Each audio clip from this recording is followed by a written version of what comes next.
Hello, my name is Haydon Ramirez, and today I will be discussing the professional dispositions of teachers and going over and answering these 4 questions. This will be in accordance with the dispositions found on GCU's website.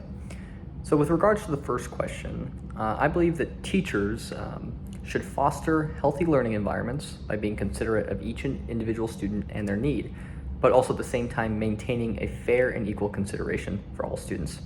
Teachers should give students the necessary tools and resources to grow intellectually in their studies, but also personally in their relationships with their classmates, their teachers, and of course with themselves.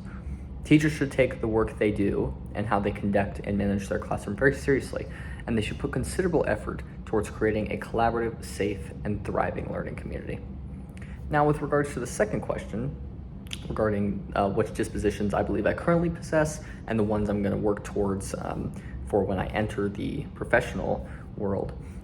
Some of the ones I believe I currently possess is respect for the diversity of others, fairness, reflection, curiosity, honesty, compassion, advocacy, and dedication. I believe I've fostered those throughout my jobs previously, but also as a student myself through years of high school, and now after receiving a bachelor's degree, I've worked to kind of foster those, specifically looking at like curiosity and reflection, especially with reflecting on my own core principles and how they could apply to a graduate program such as this one. Now, some of the ones I need to work on: high expectations. Setting expectations on a student is going to be something that I think I'm going to need to practice on, and I think that's something I can work on during student teaching. And then as well as professional conduct, because I haven't really entered that world before. It's going to be new to me. I'm sure there'll be challenges, but there'll be challenges that I believe I can overcome, and I think this graduate program will help with that. Now, with regards to the third question regarding personal biases, bias is interesting because unfortunately it can have a negative impact on the educator's ability to be fair towards all students. And you want to avoid bias, of course, when it comes to race, gender, socioeconomic status, the student's opinion, etc. Biases should be considered and reflected upon because many people possess them even if they deny them, rather than hidden and denied.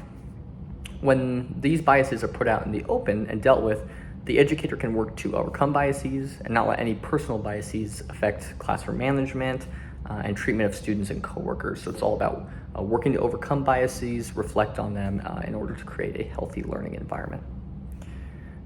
Now, finally, regarding my own professional dispositions that aren't part of the GCU list, one of the most important ones I think I possess is enthusiasm.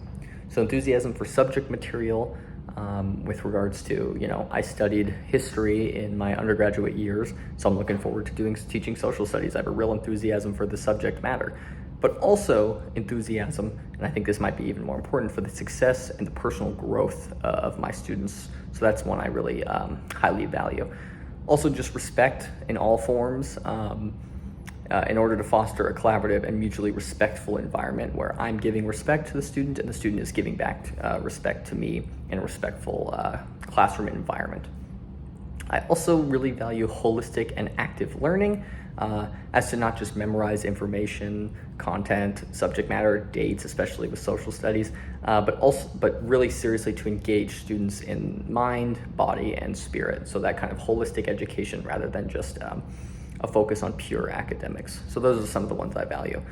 Okay, that has been a video just talking a little bit about my dispositions, and I appreciate you listening. Thank you.